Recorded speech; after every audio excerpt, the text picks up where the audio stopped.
உயர்த்தினீரே. உந்தன் அன்பை என்ன சொல்லுவே? தாழ்வில் என்னை நினைந்து கொண்டே உள்ளங்கையில் வரைந்து வைத்தே. உந்தன் அன்பை எண்ணி பாடுவே. தாழ்வில் என்னை நினைத்தீரே, தயவாய் என்னை உயர்த்தினீரே. உந்தன் அன்பை என்ன சொல்லுவே? தாயின் கருவில் தெரிந்து கொண்டே உள்ளம் கையில் வரைந்து வைத்தே. உந்தன் அன்பை எண்ணி பாடுவே. உந்தன் அன்பை எண்ணி பாடுவே. நன்றி நன்றி ஐயா ஏசையா, பல கோடி நன்மை செய்தீரே. ஏசையா நன்றி நன்றி ஐயா ஏசையா, பல கோடி நன்மை செய்தீரே. போக்கிலும் மரத்திலும் காத்து கொண்டு உந்தன் சிறகால் மூடி மறை. உந்தன் அன்பை என்ன சொல்லுவே? கால்கள் இடராமல் பாதுகாத்து கண்மலையின் மேல் உந்தன் அன்பை எண்ணி பாடுவே. போக்கிலும் மரத்திலும் காத்து கொண்டு உந்தன் சிறகால் மூடி மறை. உந்தன் அன்பை என்ன சொல்லுவே? கால்கள் இடராமல் பாதுகாத்து கண்மலையின் மேல் என்னை நிறுத்தினே. உந்தன் அன்பை எண்ணி பாடுவே. உந்தன் அன்பை எண்ணி பாடுவே. நன்றி நன்றி ஐயா ஏசையா, பல கோடி நன்மை செய்தீரே. ஏசையா நன்றி நன்றி ஐயா ஏசையா, பல கோடி நன்மை செய்தீரே. உந்தன் இரத்தம் எனக்காய் சிந்தி சிலுவையில் எனக்கு ஜீவன் தந்து. உந்தன் அன்பை என்ன சொல்லுவே? பாவமெல்லாம் போக்கினீரே, சாபமெல்லாம் நீக்கினீரே. உந்தன் அன்பை எண்ணி பாடுவே. உந்தன் இரத்தம் எனக்காய் சிந்தி சிலுவையில் எனக்கு ஜீவன் தந்தி. உந்தன் அன்பை என்ன சொல்லுவே? பாவமெல்லாம் போக்கினீரே, சாபமெல்லாம் நீக்கினீரே. உந்தன் அன்பை எண்ணி பாடுவே. உந்தன் அன்பை எண்ணி பாடுவே. நன்றி நன்றி ஐயா ஏசையா, பல கோடி நன்மை செய்தீரே. நன்றி நன்றி ஐயா ஏசையா, பல கோடி நன்மை செய்தீரே. நன்றி நன்றி ஐயா ஏசையா, பல கோடி நன்மை செய்தீரே. ஏசையா நன்றி நன்றி ஐயா ஏசையா, பல கோடி நன்மை செய்தீரே. கண்ணீரால் நன்றி சொல்லி அப்படி எழுப்பி நின்று நன்மை செய்தீரே. எல்லாரும் தெரிந்தவங்க தெரியாதவங்க எளிமையான ராகம் தான். தேவா கணக்கில்லா நன்மை செய்தீரே. மீண்டும் கண்ணீரால் வருடத்தின் கடைசி 10வது நிமிடத்தில் இருக்கிறோம்பா. நன்மை செய்தீரே. நன்றி நன்றி ஐயா ஏசையா, பல கோடி நன்மை செய்தீரே. ஏசையா நன்றி நன்றி ஐயா ஏசையா, பல கோடி நன்மை செய்தீரே. சொல்லுவோம். நன்றி நன்றி ஐயா ஏசையா, பல கோடி நன்மை செய்தீரே. நன்றி நன்றி ஐயா ஏசையா, பல கோடி நன்மை செய்தீரே. நன்றி நன்றி ஐயா ஏசையா, பல கோடி நன்மை செய்தீரே. உங்க எல்லாருக்கும் எங்கள் குடும்பத்தின் சார்பாகவும் கிரைஸ்ட் ஏஜி ஆலயத்தின் சார்பாகவும் 2023ஆம் ஆண்டின் வாழ்த்துதல்களை, புதிய ஆண்டின் வாழ்த்துதல்களை தெரியப்படுத்திக் கொள்ளுகிறோம். எதுக்கும் பயப்படாமல் பக்கத்தில் இருக்கவங்கள கரங்களை பிடிச்சி ஹாப்பி நியூ இயர் சொல்லுங்க. போகும்போதும் சொல்லிக்கலான்னு விட்டுறாதீங்க. Happy new year brother, happy new year. Hallelujah. பாடல் குழுவினர் முன் வரும்படி கேட்டுக்கொள்ளுகிறேன். நாம் அறிந்த பாடல்.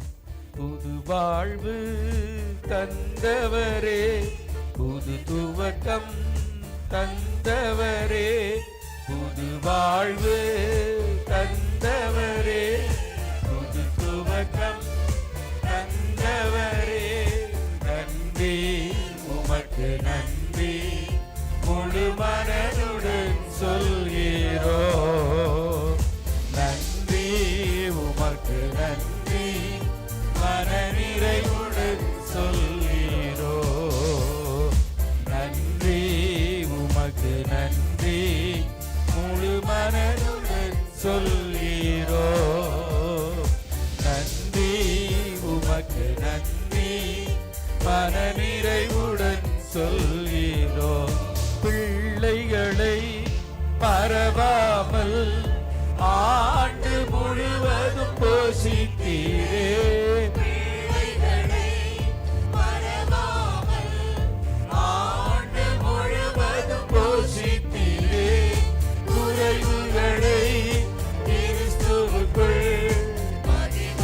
நிறைவாக்கி நடத்தினீரே.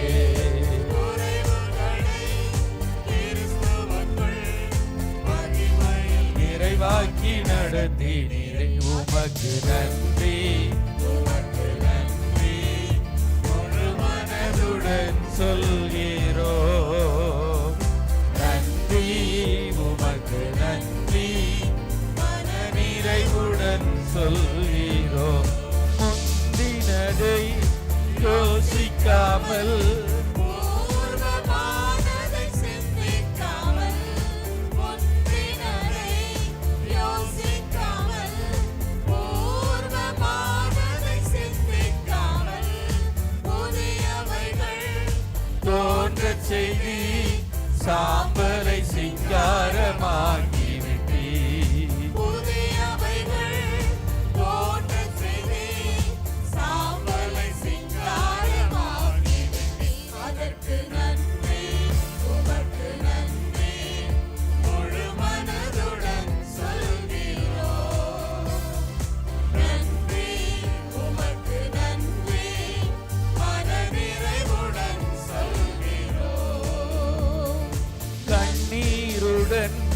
விதைத்ததெல்லாம் கம்பீரமாக அறுக்கச் செய்தீர். தண்ணீருடன் விதைத்ததெல்லாம் கம்பீரத்தோடு அறுக்கச் செய்தீர். ஏந்தி நின்ற மரங்களெல்லாம் கொடுக்கும் கரங்களாய் மாற்றிவிட்டீர். ஏந்தி நின்ற மரங்களெல்லாம் கொடுக்கும் கரங்களாய் மாற்றிவிட்டீர். அதற்கு நன்றி உமக்கு நன்றி, முழு மனதுடன் சொல்கிறோம். நன்றி உமக்கு நன்றி, மன நிறைவுடன் சொல்கிறோம். நன்றி உமக்கு நன்றி, முழு மனதுடன் சொல்கிறோம். நன்றி உமக்கு நன்றி, மன நிறைவுடன் சொல்கிறோம். கர்த்தர் அற்புதங்களை செய்வார். உபாகமம் 33ஆம் அதிகாரம் 29ஆம் வசனத்தின் உட்பகுதி, உனக்கு சகாயம் செய்யும் கேடகமும் உனக்கு மகிமை பொருந்திய பட்டயமும் அவரே. நாம் உபயோகப்படுத்துகிற தமிழ் வேதாகமத்திலே, உன் சத்துருக்கள் உனக்கு இச்சகம் பேசி அடங்குவார்கள், அவர்கள் மேடுகளை மிதிப்பாய் என்று சொன்னான். இதை தொடர்ந்த 34ஆம் அதிகாரம் இருக்கிறபடியினால் யார் எழுதினது என்ற கேள்வி சிலருக்குள் எழும்பும். 33ஆம் அதிகாரம் வரைக்கும் மோசே தான் எழுதியிருக்கிறார். பென்டடுக்ஸ் என்று அழைக்கப்படுகிற பஞ்சாகமங்கள், 5 ஆகமங்களை அவரே தான் எழுதியிருக்கிறார். என்ன, ஆனால் அவருடைய அந்த 34ஆம் அதிகாரத்தை மட்டும் யோசுவா எழுதியிருக்கலாம், அவ்வளவுதான். ஆதாமோடு யாரும் இல்லை, ஏவாள் இருந்தா என்ன. ஆனால் அந்த காலத்தில் உள்ளதை யார் எழுதியிருப்பான்னா, ஆவியானவரால் ஏவப்பட்டு மோசே எழுதியிருக்கிறார். ஆதியாகமம், யாத்ராகமம், லேவியராகமம், எண்ணாகமம், உபாகமம், சங்கீதம். சொல்லுங்க பாப்பா, சங்கீதம் எந்த அதிகாரம்? மறந்துட்டீங்களா? 90வது சங்கீதத்தை மோசே என்ன செஞ்சிருக்கிறாரு? எழுதியிருக்கிறார். பரலோகத்தில் போய் எஃப்ஐஆர் போட முடியாது, ஆனால் போனால் ஒரு வருத்தம் என்னென்னா, அவ்வளவு பெரிய மோசே ஒரே ஒரு சங்கீதம் தான் எழுதியிருக்கிறாரு, 90. ஆனால் நச்சுன்னு எழுதிட்டார். யூதா நிருபம் அதே போல் ஒரே ஒரு சாப்டர் தான். ஏன்னா பழைய ஏற்பாடு புதிய ஏற்பாடும் கம்பைல்டாக எழுதப்பட்டிருக்கு, அந்த அளவுக்கு எழுதப்பட்டிருக்கு. போகட்டும், நமக்கு நேரம் இருக்கிற நேரம் குறைவு. ஆனால் இந்த ஆண்டு ஒரு பெரிய ஆண்டு உங்களுக்கு 2023 கொடுத்துருக்கிறார் ஆண்டவர். இதை கர்த்தர் உங்களுக்கு ஆசீர்வதித்து தர வேண்டும். என்ன, உனக்கு சகாயம் செய்யும் கேடகமும் உனக்கு மகிமை பொருந்திய பட்டயமும் அவரே. இதை கேட்க ரொம்ப நல்லா இருக்கு. நான் இதுக்கு ஏற்கனவே சொல்லியிருக்கிறேன், ஃபாதர் பாடின பாட்டு, பயப்பட மாட்டேன், நான் பயப்பட மாட்டேன். அப்போ என்ன அர்த்தம்? யாரோ அவரை பயமுறுத்திட்டாங்கன்னு அர்த்தம். என்ன, இந்த 2023 சில ஜனவரி 1ஆம் தேதி கேட்பாங்க, இந்த ஆண்டு எப்படி சார் இருக்குது அப்படின்னு. நான் சொல்லுவேன், இன்னும் 365 நாள் இருக்குது அப்படின்னு. எப்படி? இன்னும் 365 நாள், இல்லைனா 364 நாள் இருக்குது. இந்த ஆண்டு எப்படின்னு இப்போ என்ன செய்யக்கூடாது? கேட்கக்கூடாது. ஆனால் கர்த்தர் இந்த ஆண்டை உங்களுக்கு அவர் ஒரு பாதுகாத்து கொடுக்கிற ஆண்டாக இது இருக்கும். உங்களிடமாய் உள்ள உங்கள் பிள்ளைகளை கர்த்தர் பாதுகாப்பார். நீங்கள் பயப்படுகிற காரியங்கள் ஏதும் உங்கள் குடும்பத்திற்கு சம்பவிப்பதில்லை. இதை நன்றாக அறிந்து கொள்ளுங்கள். நீங்கள் பயப்படுகிற காரியங்கள், நம்ம எப்பவுமே கணக்கு போட்டு பார்ப்போம் இல்லையா? கணக்கு போட்டு பார்ப்பது தவறல்ல. ஆனால் உங்கள் பிள்ளைகளுக்கு அவைகள் நேரிடப் போவது இல்லை. இதை நீங்கள் ஒவ்வொரு வேர்ஷனில் வாசித்து பார்த்தீங்கன்னா ரொம்ப இன்ட்ரெஸ்டிங்காக இருக்குது. அதில் திரும்ப கடைசியாக தமிழுக்கு வந்தால் தான் ரொம்ப நல்லா இருக்குது. ஆம்ப்ளிஃபைட் வேர்ஷனில், the shield of your help, the sword that exalts you. அவருடைய கேடயம் நம்மை பாதுகாக்கும். எல்லா வெப்பன்ஸ்லையும் 2 பிரிவு தான் இருக்குது, அஃபென்சிவ் அண்ட் டிஃபென்சிவ் இல்லையா? Offensive and defensive. கேடயம் அப்படின்னாலே நமக்கு தெரியும், அது நம்மை பாதுகாத்து கொள்ளுகிறது தான். கர்த்தருடைய நாமத்தை ஒவ்வொருவரும் ஒவ்வொரு விதமாக தியானிப்பார்கள். டாக்டர் கிளிஃபோர்ட் குமார் என்பவர் ஒருவர் இருந்தார். பாஸ்டர் ஆபிரகாம் தாமஸ் சர்ச்சில் பெனிடிக்ஷன் அவர் தான் கொடுப்பார். என்ன, தமிழ்நாட்டுக்கு தலைவர் பாஸ்டர் ஆபிரகாம் தாமஸ். இப்பொழுது அவர் தென்னிந்தியாவிற்கே தலைவர். கடந்த முறை நீங்களாம் அவருடைய வார்த்தைகளை கேட்டீர்கள். Really you are a blessed one. நீங்கள் ஆசீர்வதிக்கப்பட்டவர்கள். என் கூட வந்திருந்தீங்க கேம்ப் சைட்டில்.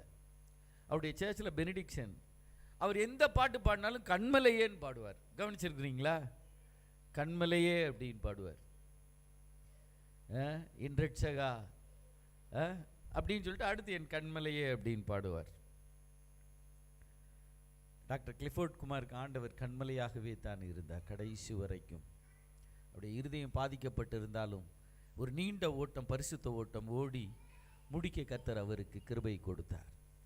ஃபாதர் பெர்க்மேன்ஸ் அவங்கள நீங்கள் பார்த்தீங்க அப்படின்னா, அவங்க எல்லா வால்யூமில் உள்ள எல்லா சாங்ஸ்லையும் எபனேசரே என்ற வார்த்தை இருக்கும். ஏன்னா இன்றைக்கி நமக்கு யாராவது ஒருத்தர் பெரிய ஆள் ரிலேட்டிவாக இருந்தால் அதை 10 பேர்கிட்ட போய் சொல்லுவோம் இல்லையா? 10 பேர்கிட்ட போய் சொல்லுவோம், என்ன அவர் என்னுடைய மாமான்னு சொல்லிட்டா கூட பரவாயில்ல, எங்கள் மாமாவுக்கு சித்தப்பாவுக்கு சித்தப்பாவுடைய மாமனுக்கு 4வது ஒன்று விட்ட அண்ணே அப்படின்னு சொல்லுவோம். ஏன்னா அவர் இப்போ போஸ்ட்டில் இருக்கிறார். அதனால் நம்ம அப்படி சொல்லுவோம். ஃபாதர் பெர்க்மான்ஸ்டர் போய் யார் சொந்தம் அப்படின்னு நீங்கள் கேட்க வேண்டாம். எபனேசர் அவருடைய சொந்தமாக இருக்கிறாரு. அந்த எபனேசர் உங்களுக்கு சொந்தமாக இருந்தால் நீங்கள் பாக்கியவான்கள். எபனேசர் இதுவரை உதவி நீர், அது அவர் உங்களுக்கு இருந்தா. இதில் சொல்லப்பட்டிருக்கு, இந்த பட்டயம் உன்னை உயர்த்தும் பட்டயம் என்று சொல்லப்பட்டிருக்கிறது. Exalts you. அதை நம்ம பின்னாடி நம்ம பார்ப்போம். English standard version, the shield of your help and the sword of your triumph. உனக்கு வெற்றி கொடுக்கிற ஒரு பட்டயம் அவரே, உனக்கு வெற்றி கொடுக்கும் பட்டயம் அவரே. குதிரை யுத்த நாளுக்கு ஆயத்தமாக்கப்படும், ஜெயமோ கர்த்தரால் வரும், ஜெயமோ கர்த்தரால் வரும். ஏன்னா டேக்ஸ் வெர்ஷனில் என்ன போட்டிருக்கு அப்படின்னா, டேக்ஸ் அந்த பகுதியில் the shield of the help and who is the sword of excellency அப்படின்னு போட்டிருக்கு. நமக்கு சர்டிஃபிகேட் கொடுக்கும்போது போடுவாங்க குட், எக்ஸலன்ட் அப்படின்னு. பேடுன்னு பொதுவாக போட்டு யாருமே என்ன செய்கிறதில்ல, கொடுக்கறதில்ல. இந்த கான்டாக்ட் சர்டிஃபிகேட்லாம் இப்போ இருக்கா பிரதர்? செல்வின் பிரதர் கொடுக்குறாங்களா ஸ்கூலில்? ஓகே, கொடுக்குறாங்க. என்ன நாங்கள்லாம் வாங்கியிருக்கிறோம் அந்த கான்டாக்ட் சர்டிஃபிகேட். அடுத்த ஸ்கூலில் அட்மிஷனுக்கு மிந்தி அதை கேட்பாங்க, இப்போ டிசி மட்டும்தான் கேட்குறாங்கன்னு நினைக்கிறேன். இப்போ கான்டாக்ட்ஸ் மாரல் அதுக்கெலாம் இம்பார்ட்டன்ஸ் கொடுக்கறது இல்லை, கொடுக்க போகிறதும் இல்லை. என்ன, ஆனால் நீங்கள் கொடுத்தாகணும், அதை நீங்கள் அறிந்து கொள்ள வேண்டும். Translation for the translators, he will be like a shield. அவர் ஒரு கேடகத்தை போன்றவர் டு ப்ரொடெக்ட் யூ அப்படின்னு அவர் ரொம்ப ஷார்ட்டாக முடிச்சிட்டாங்க. என்ன, ஹீப்ருக்குள்ளே நீங்கள் உள்ளே போய் பார்த்தாலும் உதவி என்று தான் சொல்லப்பட்டிருக்கிறது அந்த இடத்துல. The shield of the help.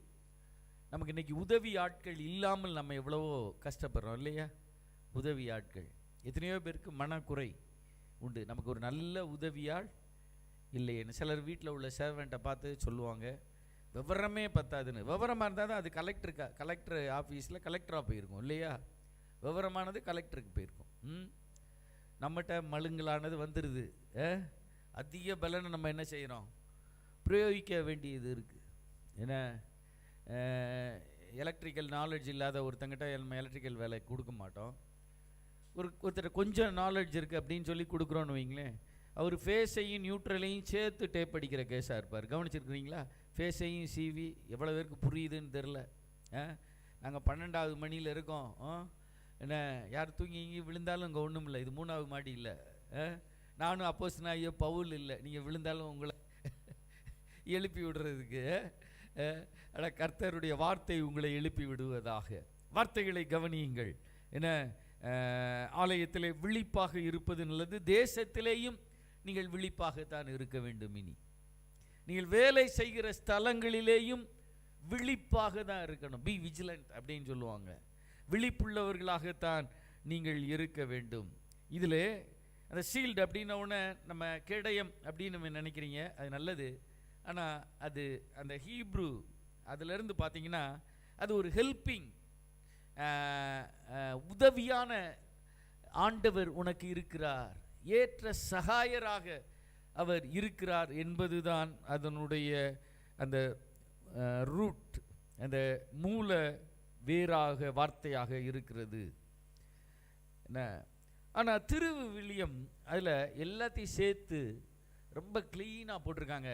இந்த வார்த்தையை நீங்கள் திருவிவிலியம் இருந்தால் இதில் நீங்கள் கவனிக்க வேண்டும். 33:29 அதில் முழு வசனத்தையும் நான் வாசிக்கிறேன். இஸ்ரவேலே நீ பேறு பெற்றவன், இஸ்ரவேலே நீ பேறு பெற்றவன். இந்த இடத்துல இருக்கிற நாம் எல்லாரும் பேறு பெற்றவர்கள் தான். சிலர் நினைப்பாங்க, நான் ஒரு தூசி, நான் ஒரு குப்பை. நீங்கள் தேவனுடைய பிள்ளைகளாக இருக்கிறீர்கள், அப்போ நான் என்னையை தாழ்த்தவே கூடாது. ஆண்டவருக்கு முன்னாடி போகும்போது உங்களை தாழ்த்தணும். ஆண்டவருடைய நீதி வேற, நம்ம நீதி வேற. ஆண்டவருடைய பரிசுத்தம் வேற, நம்முடைய பரிசுத்தம் வேற. என்ன, ஆண்டவருடைய கம்பேஷன் வேற, நம்முடைய இரக்கம் இல்லைன்னா மனதுருக்கம் வேறு. இதை நன்றாக கவனித்துக் கொள்ளுங்கள். என்ன அவரோட நம்ம கம்பேர் பண்ண முடியாது. அப்போ நம்ம தாழ்த்தி போகலாம். ஆனால் உலகத்திலே நீங்கள் தூசி அல்ல, இதை நீங்கள் அறிந்து கொள்ள வேண்டும். உலகத்திலே நீங்கள் குப்பை அல்ல. கோடம்பாக்கம் என்று சென்னையில் உள்ள இடத்துல ஒரு பாட்டிமா என்ன செஞ்சாங்களாம், நான் ஒரு குப்பை, நான் ஒரு புழு அப்படின்னு சொல்லி ஜெபம் பண்ணியிருக்கிறாங்க. அங்கே உள்ள 19 வயசு பையன், அந்த பையனுக்கு அப்போ 19 வயசு தான் நினைக்கிறேன், 65 வயசு அம்மாவை பாட்டி அப்படின்னு கூப்பிட்ட உடனே அந்த அம்மாவுக்கு விஸ்வரூபம் ஆயிடுச்சு. என்னை எப்படி நீ பாட்டி என்று கூப்பிடலாம்? அது வரைக்கும் பண்ண ஜெபம் என்ன ஜெபம்? நான் ஒரு தூசி, நான் ஒரு குப்பைன்னு. பாட்டின்னு கூப்பிட்டது வேற யாரும் இல்லை, நான் தான். அது இங்கிலீஷ் எலக்ட்ரிக் கம்பெனி, அதில் கவர்மெண்ட் ட்ரெயினியாக நான் இருந்தேன். அவங்க தான் எனக்கு சாப்பாடெலாம் வச்சு கொடுப்பாங்க. அவங்கள பார்த்து நான் வச்சுருந்துருக்கணும், எனக்கு விவரம் தெரில, பாட்டின்னு கூப்பிட்டுட்டேன். தங்கச்சின்னு கூப்பிட்டுருந்தா எனக்கு இன்னும் 4 துண்டு சேர்த்து வச்சுருந்துருப்பாங்க போல். ஆனாலும் ஓராண்டு பாஸ்டர் சார்ல்ஸ் ஆரோன் அவருடைய வீட்டில் இருந்து அந்த ஆலயத்தில் உதவியாக இருந்து பாய் போடுகிற அந்த காலத்தில் கோரை பாயின் ஒவ்வொரு கலரும் நீங்கள் பார்த்துப்பீங்க, ஓரம்லாம் சிவப்பாக இருக்கும், பச்சையாக இருக்கும். அதை யூனிஃபார்மாக நான் விரிப்பேன். அதுக்கு முன்னாடி எப்படியோ விரிப்பாங்க. ஆனால் நான் அந்த ஓராண்டு இருந்த வேளையில் அந்த சபையை கூட்டினேன், பெருக்கினேன். அதனால் நீங்கள் கூட்டுங்க பெருக்குங்கன்னு நான் சொல்லலை. ஆனால் அந்த சபைக்கு அனுகூலமாக இருந்தேன். அந்த சபையிலே பாடி பார்த்தேன். நமக்கும் பாட்டிற்கும் அப்பொழுது வெகு தூரம் இருந்தபடியினால் பயன்படவில்லை. கிட்டாரை பழகினேன். கிட்டாரில் இருந்தது அங்கே ஒரு பேஸ் கிட்டார், யாரோ விட்டு போன கிட்டார். எனக்கு பேஸ் கிட்டார் தெரியாது, எடுத்து வாசித்தேன். அவர் நேரடியாக சொல்லலை பாஸ்டர், ஆனால் இன்டைரக்டாக சொல்லிட்டாரு, நீ பாடினா கழுதை தான் வரும் அப்படின்னு. அதனால் நான் பாடுவதை நிறுத்திவிட்டேன். ஆனால் அந்த சபையிலே நான் பாய் விரித்த நாட்களிலே அந்த சபையுடைய வளர்ச்சி ஆரம்பமானது. நான் ஒவ்வொரு பாயையும் ஜெபத்துடன் நான் விரிப்பேன், யூனிஃபார்மாக விரிப்பேன். அங்கே உள்ளவங்களுக்கு வருத்தமாக இருக்கும், எப்படி விரிச்சா என்ன, எல்லாம் உட்கார்ந்த உடனே தான் மறைஞ்சிருமேனு. இல்லை, சிவப்பு ஓரம் உள்ள பாயெல்லாம் சிவப்பு ஓரத்தோடு சேரணும், பச்சை ஓரம் உள்ள பாயெல்லாம் என்ன. அப்போ நடந்த அந்த சம்பவம் தான் என்ன. இன்றைக்கி நிறையா பேர் டாவடிச்சிட்டு தெரியுது, நான் ஒரு தூசி, நான் ஒரு புழு, நான் ஒரு குப்பை அப்படின்னும். வீட்டில் மருமகளோ மாமியாரோ வாமா அப்படின்னு கூப்பிட்ட உடனே தான் தெரியும் அது தூசியா. நான் இங்கேருந்து வந்தேன் தெரியுமா, எங்கள் அப்பா யார், எங்கள் அம்மா யார், அடப்பாவி. ஆனால் இன்னைக்கு ஒன்று தெரிஞ்சுக்கோங்க, இஸ்ரவேலே நீ பேறு பெற்றவன், ஆண்டவரால் மீட்கப்பட்ட ஜனமே. நம்மை மீட்டது ஆண்டவர், நம்மை அழைத்தது ஆண்டவர், நம்மை தெரிந்தெடுத்தது அவர். நாம் அவரை தெரிந்து கொள்ளவில்லை, அவர் நம்மை உன்னை அவர் தெரிந்து கொண்டார். என்ன, ஆண்டவரால் மீட்கப்பட்ட இனமே, உன்னை போல வேறு இனம் உண்டோ? உன்னை காக்கும் கேடயமும் உன் வெற்றி வாளும் அவரே. உன்னை காக்கும் கேடயம், இந்த ஒரு வசனத்துக்காகவே நீங்கள் இந்த பைபிளை வாங்கி வீட்டில் வச்சுக்கலாம். உன் வெற்றி வாளும். பட்டயத்தை வாங்குங்கன்னு நான் சொல்கிறேன், இந்த பைபிளை வாங்கிக்கோங்க. என்னை கொஞ்ச நாளைக்கு முன்னாடி இருந்த ஒரு முதலமைச்சர் ஆளுக்கு ஒரு பட்டயத்தை வாங்கிக்கோங்கன்ட்டாங்க. இந்தியாவிலே உள்ள இப்போ உள்ள ஒரு தலைவர் ஆளுக்கு ஒரு கத்தியை வச்சுக்கோங்க, 10% இருக்கிற ஆட்கள் 90% நம்மளை போட்டு தள்ளிடுவாங்க போலன்னு. நம்ம மேலே ஒரு பயம் இருக்குது பார்த்தீங்களா? நம்ம மேலே ஒரு பயம் இருக்குது. நமக்கு தான் நம்மளை பற்றி தெரிய மாட்டேங்குது, அவங்களுக்கு பயம் இருக்குது. கொஞ்ச நாளைக்கு முன்னாடி இஸ்ரவேல் 1967 நினைக்கிறேன், இயேசு பிறந்த மண்ணில் போர் இன்று தினத்தந்தியில் அழகாக தலைப்பு போட்டு வந்துச்சு. அதில் சுற்றி இருந்த 10 நாடு இஸ்ரவேலுக்கு விரோதமாக வந்துச்சு. ஆனால் இஸ்ரவேல் அதை மேற்கொண்டது. நம்முடைய தமிழ்நாட்டு அன்றைய சீஃப் மினிஸ்டர் அந்த 10 நாடும் பாடாப்படுது அப்படின்னு சொல்லி 1 லட்சம் ரூபா அனுப்புனார். அதில் உங்கள் ரூபா 1 பைசா போச்சா என்னன்னு தெரில. அந்த பாவம் கழுவப்பட நீங்கள் ஜெபியுங்கள். காரணம், நாம் இஸ்ரவேலுக்காகத்தான் வாழ வேண்டும். நாமும் இஸ்ரவேலையும் ஆசீர்வதிப்பது கர்த்தருடைய சித்தம். எருசலேமின் சமாதானத்துக்காக வேண்டிக் கொள்வது நம்முடைய சித்தம். அதில் சொல்லப்பட்டிருக்கிறது, உன்னை காக்கும் கேடயமும் உன் வெற்றி வாளும் அவரே. அதுக்கு அடுத்து அந்த பைபிளில் உள்ளதை அப்படியே நான் வாசிக்கிறேன். உன் பகைவர் உன்முன் கூனி குறுகுவார். இன்னைக்கு நம்ம சில இடத்துல போயிட்டு நம்ம என்ன செஞ்சிடறோம், கூனி குறுகிறது போல நம்ம காணப்படுறோம். நம்ம அப்படி இருக்கக்கூடாது. ஏன்னா நம்ம கூனி குறுகி போகக்கூடாது. கடந்த வாரத்துக்கு முன்னாடியே இந்த கிறிஸ்மஸ் எல்லா ஊழியங்களையும் முடிச்சுட்டு வீட்டில் நல்லா இருப்போம் அப்படின்னு இருக்கும்போது எனக்கு ஒரு ஃபோன் கால் வந்துச்சு. நேஷ்னல் அஜிடேஷன் கமிட்டின்னு ஒன்று இருக்குது, அதில் மதுரையில் ஒரு இடத்துல மீட்டிங், மதுரையில் குறிப்பிட்ட நிறுவனங்களில் உள்ளவங்கள்லாம் வந்திருக்கிறாங்க. அங்கே நீங்கள் எனக்காக போய் இருங்க அப்படின்ட்டு. அந்த இன்விடேஷனை கொஞ்சம் சரியாக கவனிக்கலை. பிற போய் பார்த்தா அதில் செக்ரட்டரின்னு போட்டிருக்கு என்னைய. நான் சொன்னேன், நான் ஏற்கனவே ஒரு இடத்துல ஊழியனாக இருக்குது, சர்வெண்ட்டாக இருக்குது, நான் செக்ரட்டரியெல்லாம் வர முடியாதுன்னு. நீங்கள் போங்க, ஜெபம் பண்ணுங்க. அவங்க சொல்கிறாங்க, அவங்க ஒரு மலையாளி நாயர், அவங்க சொல்கிறாங்க, நீங்கள் போங்க, நீங்கள் ஜெபம் பண்ணுங்க, ஏதோ ஒன்று செய்யுங்கன்னு. அங்கே போனால் என்ன, ஒரு மிலிட்ரியில் உள்ள ஒரு நல்ல கமாண்டர் போஸ்ட்டில் உள்ளவர் தான் அந்த அஜிடேஷன் கமிட்டியை நடத்துகிறார். அவருக்கு எல்லா செல்வாக்கு இருக்குது. ஆனால் இந்த இந்தியாவில் பாதிக்கப்பட்ட 75 லட்சம் ஜனங்கள் சார்பாக அவர் போராடுகிறார். இன்றைக்கி நம்ம கூட அப்படி செய்வது இல்லை. அதை தெரிஞ்ச உடனே எனக்கு கொஞ்சம் சரி, நம்ம வந்திருக்கிற இடம் ஏதோ தப்பான இடத்துக்கு வரல அப்படின்னு. அவங்க ஒவ்வொருத்தருக்கும் ஒவ்வொரு டாப்பிக்கில் பேச சொன்னாங்க. எனக்கு டாப்பிக்கே கொடுக்காம பேச சொல்லிட்டாங்க. இன்றைக்கி நைட் டாபிக் இருக்குது, அதனால் யாரும் பயப்படாதீங்க. ஒரே டாபிக் தான், அவர் மகிமை பொருந்திய பட்டயம், அவ்வளவுதான். உங்களுக்கு உதவியான கேடயம், அவ்வளவுதான். என்ன உடனே அவர் சொன்னார், நீங்கள் பேசுங்க அப்படின்னாரு. தலைப்பு கொடுக்கவில்லை. ரொம்ப சந்தோஷமாக இருந்துச்சு. நான் அவரை பார்த்து சொல்லிட்டேன், நான் ஒரு பாஸ்டர், என்ன பைபிளில் இருந்தால் நான் பேசுவேன் எல்லாம். என்ன நம்ம ஒரு 75 வயசு 65 வயசு ஃபுல்லாக பட்டை எல்லாம் அடிச்சுட்டு உட்கார்ந்துருக்குறாங்க. Civil supply corporations, Aavin, Fenner, Madura Coats அப்படின்னு நிறையா பேர் அதில் உட்காந்துருக்குறாங்க, எல்லாம் லீடர்ஸ். சரி அப்படின்னு போய் அங்கே நான் கூனி குறுகலை. உடனே அங்கே போய் சொன்னேன், ஒரே ஒருத்தர் மட்டும் வச்ச கண்ணு வாங்காமல் என்னையை பார்த்துக்கிட்டு இருந்தார். அவர் எப்படி அவருக்குள்ளே உள்ள ஆவி கண்டுபிடிச்சிருச்சுன்னு நினைக்கிறேன்.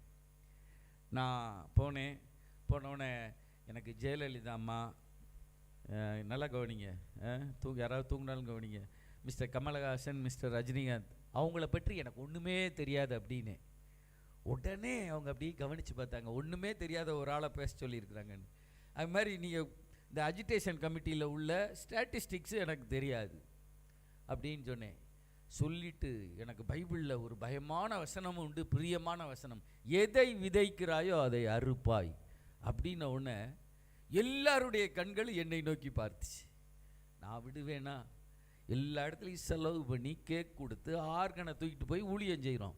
இப்போ சாப்பாடு போட்டு 75 பேருக்கு மேலே கூப்பிட்டு வச்சு எட்வின்னு பேசுகிறான்னு சொல்கிறாங்க. கூண்டுறதா குறுகிறதா? போய் நேராக கர்த்தருடைய வார்த்தைகளை தெளிவாக பேசினேன். ஒரே ஒரு வார்த்தை சொன்னேன், பட்டயத்தை எடுக்கிறவன். ஏன்னா ஏற்கனவே இந்த வாரம் ஃபுல்லாக இந்த ஒரு 1.5 மாதமாக இது தானே தியானிச்சுக்கிட்டு இருக்கிறோம். கேலண்டர் பிரிண்ட் ஆகும்போதே இந்த வசனம் என்ன, இன்னைக்கு நைட்டு 12:01 கர்த்தர் கொடுத்தாருன்னு டாவடிக்க முடியாது.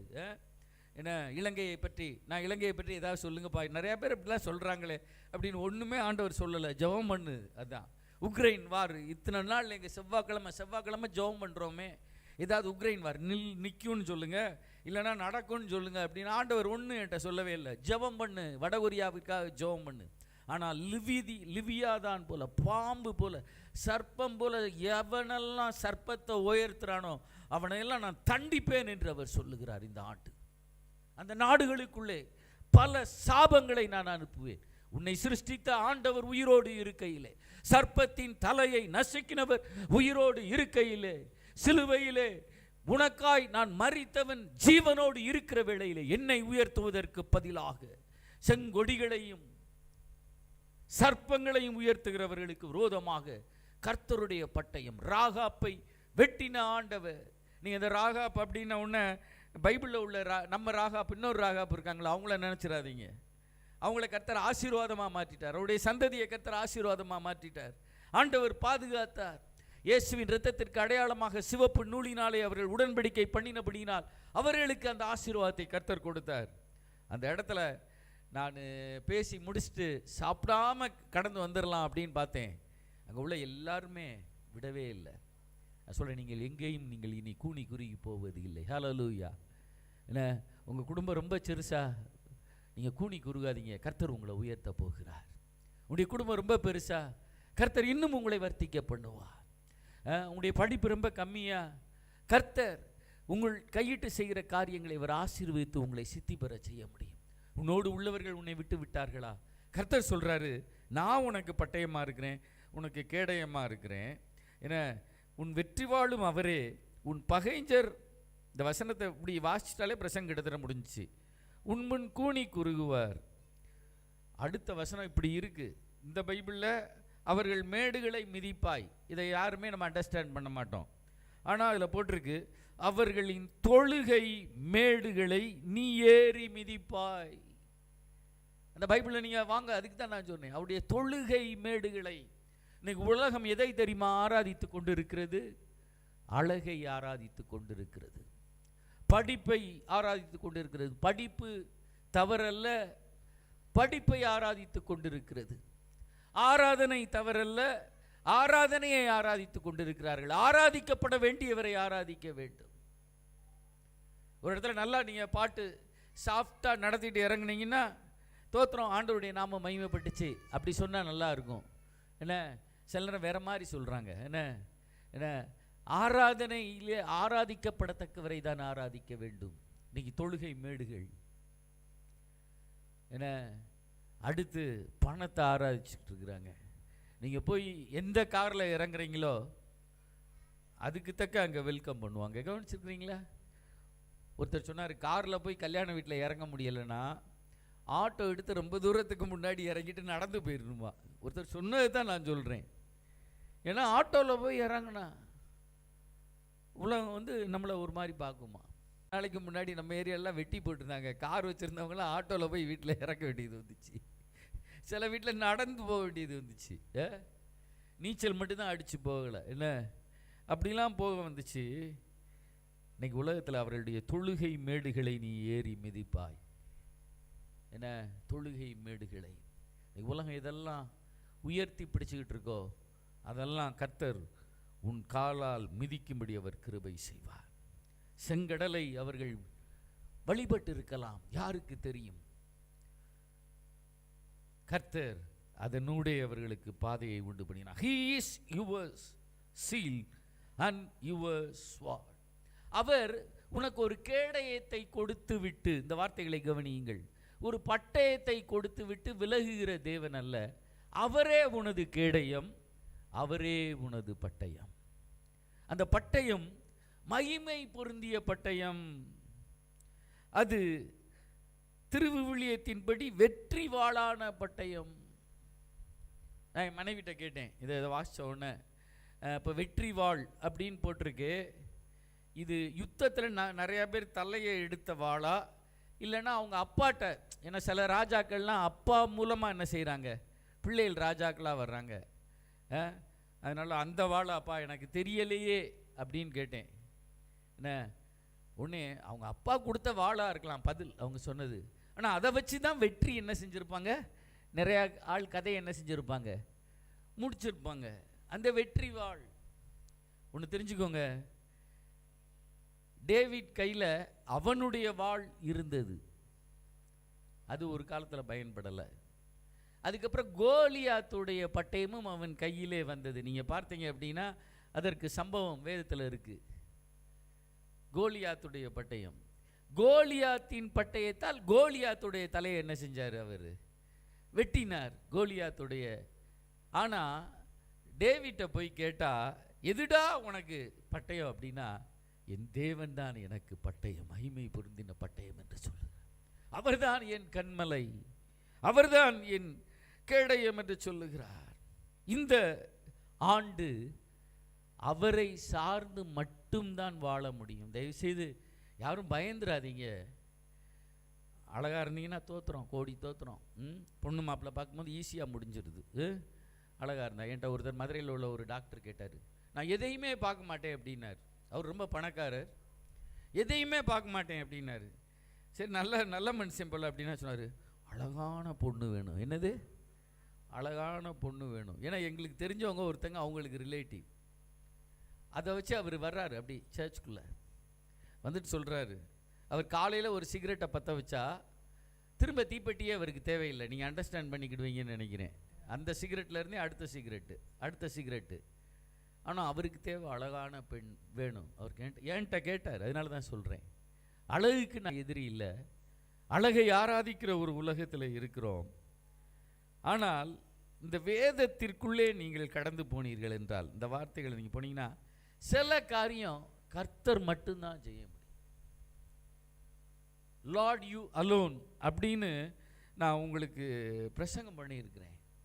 உதாரணத்துக்கு 18ஆம் சங்கீதத்தில் தேவரீர் என் விளக்கை ஏற்றுகிறீர், அந்த வார்த்தைகளின் இதை நீங்கள் பார்த்தீங்கன்னா ஆண்டவர் தான் ஒரு குடும்பத்தின் விளக்கை ஏற்ற முடியும். உன் குடும்பத்தின் விளக்கை ஆண்டவர் தான் ஏற்ற முடியும்.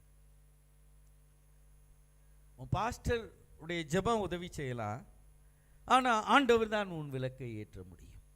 உன்னுடைய தாயுடைய உன்னுடைய பாட்டியுடைய விசுவாசம் ஜெபம் உனக்கு உதவி செய்யலாம், ஆனால் ஆண்டவர் தான் உன் விளக்கை ஏற்ற முடியும்.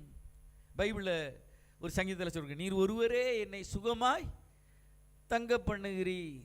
நீங்கள் நல்லா தூக்கம் உங்களுக்கு வருதுன்னு வைங்களேன், உண்மையிலே நீங்கள் கொடுத்து வச்சவங்க. நல்லா தூக்கம் தான், ஆனால் அது இப்போ வந்துடக்கூடாது. இன்னும் 1 மணி நேரம் என்ன செய்யக்கூடாது, தூக்கம் வரக்கூடாது. கம்யூனியன் எடுக்கிற வரைக்கும் என்ன வரக்கூடாது, தூக்கம். கோயர் பாடி முடிகிற வரைக்கும், உங்கள் பாஸ்டர் பிரசங்கம் பண்ணி முடிக்கிற வரைக்கும் என்ன வரக்கூடாது, தூக்கம் வரக்கூடாது. அதில் சொல்லப்பட்டிருக்கு என்ன, அதில் இந்த தேவரீர் என் விளக்கை ஏற்றுவீர், அது திருவிவிலியத்தில் நீர் என் விளக்குக்கு ஒளி ஏற்றுகிறீர். அப்போ என்னன்னா நீங்கள் எல்லாருமே விளக்காக இருக்கிறீங்க. சாத்தான் வந்து உங்கள்கிட்ட என்ன சொல்கிறான்னா, நீ ஒன்றுமில்ல, நீ தூசி, நீ குப்பை, நீ ஒரு புழு அப்படின்னு சொல்கிறான். ஆனால் ஆண்டவர் சொல்கிறார், நீ ஏற்கனவே ஒரு விளக்கு, யுவர் அ லைட், நீ ஒரு விளக்காக இருக்கிறாய். ஆனால் அந்த விளக்கை ஏற்றுகிறவர் நான் தான். ஒரு விளக்கு எவ்வளவுதான் நல்லா இருந்தாலும், அது எலக்ட்ரிக்கல் லைட்டாக இருந்தால் அதுக்கு பின்னாடி எலக்ட்ரிக்கல் சப்ளை வேணும். அது ஒரு மண்ணெண்ணெயில் எரியிற விளக்காக இருந்தால் அதில் ஒரு எண்ணெய் வேண்டும். ஆனால் இன்னொரு வேர்ஷனில் நீங்கள் பார்த்தீங்கன்னா, யூ ஆர் மை லேம்ப், நீரே என் விளக்கு அப்படின்னு போட்டிருக்கு.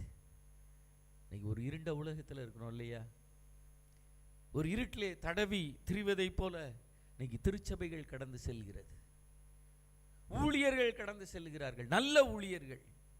பைபிளில் சொல்லப்பட்டிருக்கு, கர்த்தருடைய ஊழியனை அல்லாமல் அந்தகன் குருடன் யார் அப்படின்னு போட்டிருக்கு. சில நேரம் நினைப்போம், ஒரு பாஸ்டர் இவருக்கு எல்லாமே தெரியும் அப்படின்ட்டு. என்கிட்ட ஒரு நாள் ஒருத்தர் வந்தார், எனக்கு ஒரு வீடு கட்டி கொடுங்க அப்படின்னு. நான் அவனை சொன்னேன், இல்லை பிரதர் என்னை விட்டுருங்க. அவர் வேறு நாட்டில் இருந்தார், அவர் மனைவி மட்டும் எங்கள் வீட்டுக்கு பக்கத்தில் இருந்தாங்க. இல்லை நான் அதை செய்யலை அப்படின்னு. அவர் ஒரு வார்த்தை உடனே சொன்னார், நான் அப்படி சொடக்கு போட்டால் இவர் என் காலிலேயே வந்து விழுவார், நீங்கள் என்ன அப்படின்னாரு. கொஞ்சம் எனக்கு கஷ்டமாக தான் இருந்துச்சு. என்ன நம்ம சர்ச்சில் ஒரு நாள் ஒருத்தர் ஏதோ ஒரு சாட்சி சொல்லும்போது சொன்னார், பாஸ்டர் ஊழியத்துக்கு வரல அப்படின்னா. யாருன்னு தெரியும், அவர் சொன்ன வார்த்தையை சொல்லும்போது. அவர் நிறையா ரியல் எஸ்டேட்லாம் பண்ணியிருப்பார், பில்டிங் கான்ட்ராக்ட்லாம் எடுத்திருப்பார் அப்படின்னு. நான் எனக்கு பில்டிங்கில் இன்ட்ரெஸ்ட் உண்டு, அவ்வளோதான். நீங்கள் ஒரு வீடு கட்டினா நான் வந்து பார்ப்பேன், அதில் ஒரு தவறுகள் இருந்தால் அதை இப்படி செஞ்சுருக்கலாமே நான் சொல்லுவேனே ஒழிய, நான் ஒன்றும் ஸ்ட்ரக்சரல் இன்ஜினியரும் கிடையாது, சிவில் இன்ஜினியரும் கிடையாது. நல்லா கவனிச்சுக்கோங்க. என்ன, தேவன்தான் நம்முடைய விளக்கை ஏற்றுகிறவராய் இருக்கிறார். அவரே உங்களுக்கு விளக்காய் இருக்கிறார் இந்த இருள் உள்ள உலகத்திலே. தாவீதுட்ட போய் நீங்கள் கேட்டீங்கன்னா, என் பலன் அவர் தான் என்று சொல்லுகிறான் 18ஆம் சங்கீதத்திலே. என் கேடகம், என் இரட்சணிய கொம்பு. தேவன் என் பாவத்தை மன்னிக்கிறவர் மட்டுமல்ல, பாவத்தின் தோஷத்தையும் மன்னிக்கிறவர். பாவம் உண்டா? உண்டு. சாபம் உண்டா? உண்டு. இந்த பாவமும் சாபமும் சிலுவையிலே தான் குலைத்து போடப்பட்டது. சிலுவை அண்டையிலே நம்பி வந்து நீ நிற்பாய் என்றால் உன் பாவ பாரம் நீங்கி நீ வாழ்வடைய முடியும். சிலர் சொல்லுவாங்க, நான் யாருக்கு தீமை பண்ணதில்லை, நான் ஏன் ரட்சிக்கப்படணும்? யோசிச்சு பாருங்க, யாருக்குமே நீங்கள் தீமை பண்ணது இல்லையா? உங்கள் இருதயத்தை தொட்டு நீங்கள் கேளுங்க, என்ன எந்த பாவமே நீங்கள் செய்ததில்லையா? நம்மில் பாவம் இல்லை என்போம் என்றால் நம்மை நாமே வஞ்சிக்கிறவர்களாக இருப்போம். கர்த்தர் நமக்குள்ள இருக்க மாட்டார். ஆனால் சிலுவை அண்டையிலே நான் நம்பி வரும்போது கர்த்தர் நம்மை எல்லா வல்லடிக்கும் நீக்குகிறவராய் இருக்கிறார். லார்ட் யூ அலோன், நீர் ஒருவரே. அந்த வார்த்தைகளை நல்லா கவனிச்சுக்கோங்க. ஒரு வல்லமையான ஊழியர், மைட்டி எவாஞ்சலிஸ்ட், அவருடைய வார்த்தைகளை நான் ஒரு முறை கேட்டேன்.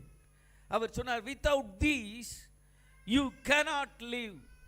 இவைகள் இல்லாமல் நீ வாழ முடியாது என்று சொன்னார். இவைகள் இல்லாமல் நீ வாழ முடியாது. அவர் போல்டா பேசுறாரு, டாக்டர் பில்லி கிரஹாம். அதை நீங்க நல்லா கவனிச்சீங்கன்னா 3 காரியத்தை சொல்றாரு. யோவான் 15:5, என்னை இல்லாமல் உங்களால் ஒன்றும் செய்ய முடியாது. என்னையே இல்லாமல். இன்னைக்கு காசை வச்சு எதையோ செஞ்சிடலான்னு நினைக்கிறாங்க. எல்லாம் முடியாது சார். எனக்கு தெரிந்த ஒருவர் பயங்கர விவரமானவர், பிஸ்னஸ்மேன். விட்டால் நம்மளே விற்றுருவார். என்னையே ஒருக்கா விற்றுட்டார். ஒரு சின்ன காரியத்தில் ஒரு செக்கை வாங்கி ஒரு ஓட்டக்காரை கொடுத்துட்டார். அவருக்கு ஒரு ஸ்டோன் வந்துச்சு.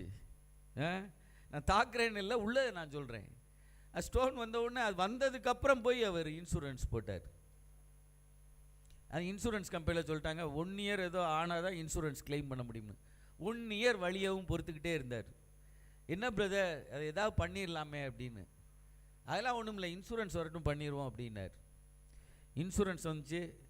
மதுரையில் உள்ள ஒரு நல்ல ஹாஸ்பிட்டலில் போய் அட்மிட் ஆனார்.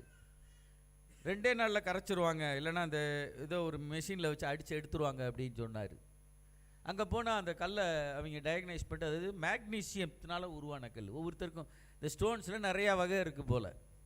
கையில் போடுற மோதிரம் நிற்கிட்டிங்களா, அது கலர் கலராக போட்டால் கலர் ராசியாக அதை சொல்லி விற்கிறாலும் அவனுக்கு தான் ராசி. அதை பார்த்து நம்பி வாங்குறது.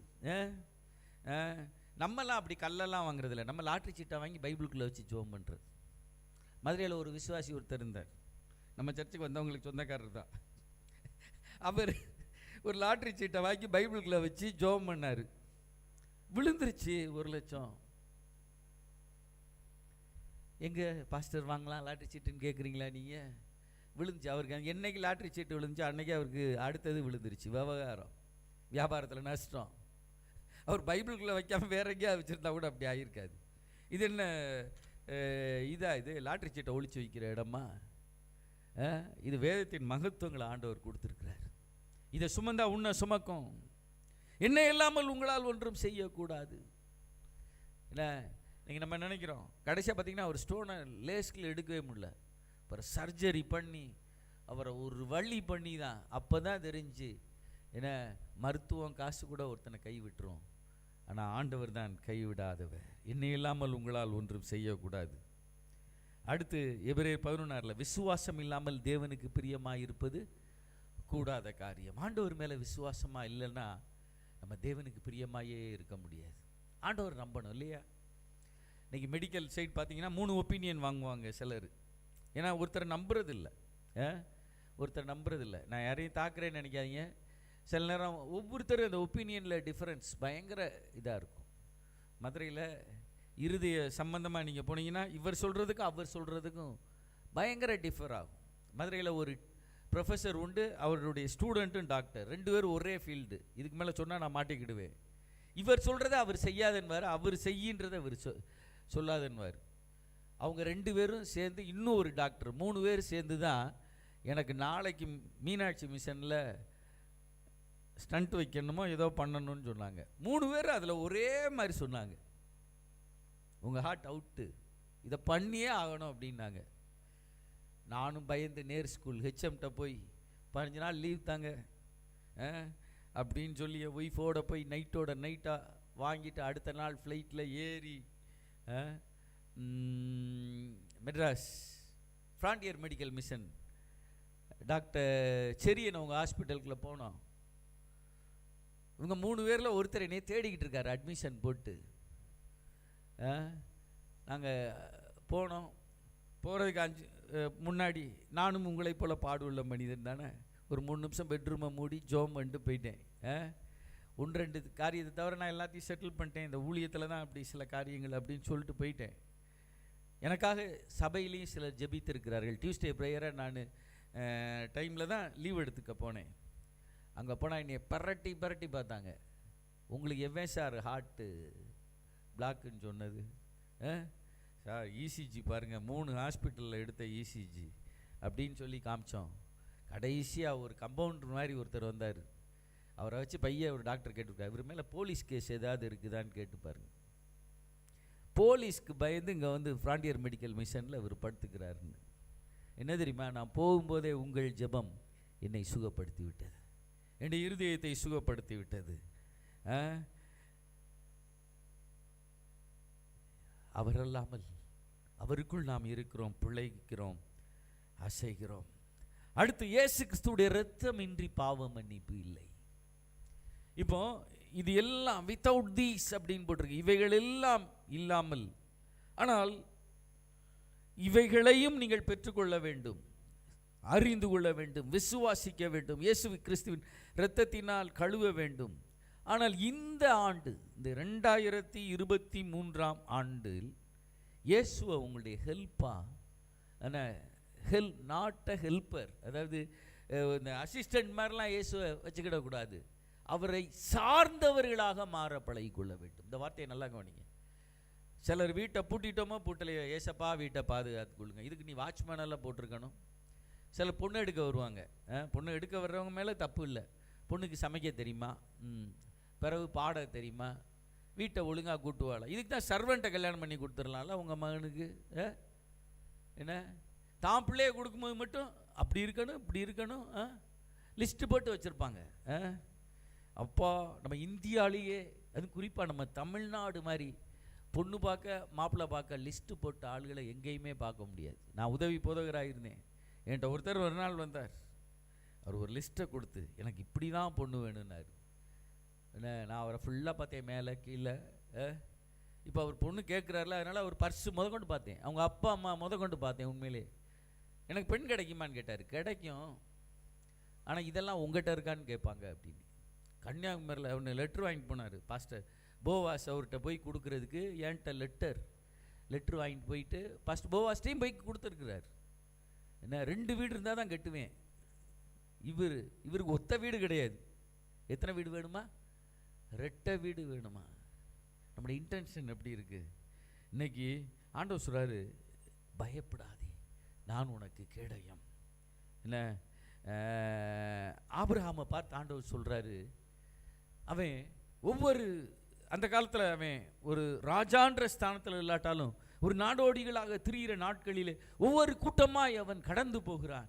அவனுக்கு பாதுகாப்பு வேண்டும், அவனுடைய பிள்ளைகளுக்கு பாதுகாப்பு வேண்டும், அழகான அவனுடைய மனைவி சாராய்க்கு பாதுகாப்பு வேண்டும். ஆண்டவர் 15வது அதிகாரத்தில் சந்தித்து சொல்றாரு, பயப்படாதே, நான் உனக்கு கேடகம். இந்த நாளிலே ஆண்டவர் சொல்றாரு, இந்த 2023 ஆண்டை நீ கடக்க வேண்டும் என்றால் ஆபிரகாமின் தேவனாகிய நானே உனக்கு கேடயம், நானே உனக்கு கேடயம். சங்கீதக்காரன் நீங்கள் பைபிளில் எடுத்து பார்த்தீங்கன்னா 2 சாமுவேல் 22 தான் திரும்ப 18வது சங்கீதத்தில் சொல்லப்படுது. இந்த 18வது சங்கீதத்தில் மட்டும் 3 இடத்துல நீ எனக்கு கேடகம் என்று அவன் சொல்லுகிறான். நீங்கள் ஆண்டவரை நீங்கள் கேடகம்னு சொல்கிறீங்களா? நீங்கள் தாயா எனக்கு உதவி, எனக்கு ஒத்தாசை செய்யும் பர்வதம் நீர்தான் என்று நீங்கள் சொல்லுகிறீர்களா? இன்னைக்கு சிலர் கிழக்க நோக்கி மேற்க நோக்கி மாமனை நோக்கி பார்க்குற ஒரு உலகத்தில் இருக்கிறோம். என்ன, இதை பேசுகிற என்னையும் பார்த்து நான் சொல்லுகிறேன், எனக்கு ஒத்தாசை செய்கிற பர்வதம் அவர்தான், நமக்கு ஒத்தாசை செய்கிறவர் அவர்தான், அவரே நமது கேடகமாக இருக்கிறார். சங்கீதக்காரன் 18ஆம் சங்கீதத்தின் 2:20, 2:30, 3ஆம் அதிகாரம் 3ஆம் வசனம், 5ஆம் அதிகாரம் 2ஆம் வசனம், அதில் 5ஆம் அதிகாரம் 2ஆம் வசனத்தில் நீங்கள் பார்த்தீங்கன்னா காருண்யம் என்னும் கேடகம் அப்படின்னு போட்டிருக்கு.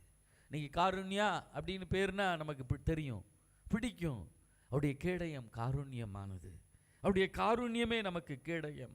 33:20 இது அதிகாலை வேளையில் நான் அதை நீடிக்க விரும்பவில்லை. நீங்கள் எடுத்து பார்த்தீங்கன்னா 35:2, 59, 11, 89, 18, 91, 4, 115, 9 முதல் 11வது வசனம், 119ஆம் அதிகாரம் 114ஆம் வசனம், 144ஆம் சங்கீதம் 2ஆம் வசனம், அவைகளிலே அவரே கேடயம் என்று சொல்லப்பட்டிருக்கிறது. ஆனால் அதில் யாருக்கு அவர் கேடகம் அதை மட்டும் நான் சொல்லிடுறேன். 2023 நீதிமொழிகள் 2:7 சாலமோன் எழுதுகிறான், உத்தமமாய் நடக்கிறவர்களுக்கு அவர் கேடகமாய் இருக்கிறார். இன்னைக்கு உத்தமமாய் நடக்க உங்களை ஒப்புக் கொடுங்கள். காலேப்பு யோசுவாவும் ஆண்டவரை உத்தமமாய் பின்பற்றினார்கள். மோசே தேவனுடைய வீட்டில் எங்கும் உண்மையுள்ளவனாய் இருந்தான். உன்னுடைய வாழ்க்கையில் உத்தமமாய் இருக்க வேண்டும். உத்தமமாய் நடக்கிறவர்களுக்கு நன்மையை வழங்காதிரார் அப்படின்னு சொல்லப்பட்டிருக்கு. நீ உத்தமமாக இருந்துட்டேன்னா ஆண்டவர் நன்மை செய்யாமல் எல்லையை விட்டு போகவே முடியாது. உனக்காய் அவர் நின்றே ஆக வேண்டும். உத்தமமாய் நடக்க நிக்கதேமுவை பற்றி சொல்லப்பட்டிருக்கிறது, அவன் உத்தமன்.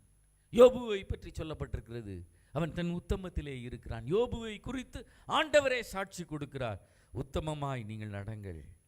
அடுத்த நீதிமொழியில் 30:5 சொல்லப்பட்டிருக்கிறது, அவரை அண்டிக் கொள்ளுகிறவர்களுக்கு அவர் கேடகமானவர். நான் சொன்னேன், ஒரு சர்வெண்ட்டை போல் ஆண்டவரை ட்ரீட் பண்ணிடாதீங்க. நீங்கள் நிறைய பேர் இப்படி சொல்லுவாங்க, இந்த கத்திரிக்காய் கடைக்கு போனேன், ஆண்டவர் எனக்கு உதவி செஞ்சார். கத்திரிக்காய் கடைக்கு போகிறதுக்கும் ஆண்டவர் உதவி செய்யணும். ஆனால் ஆண்டவர் கத்திரிக்காய் வாங்க உதவி செய்கிறவர் அல்ல. நல்லா கவனிச்சுக்கோங்க.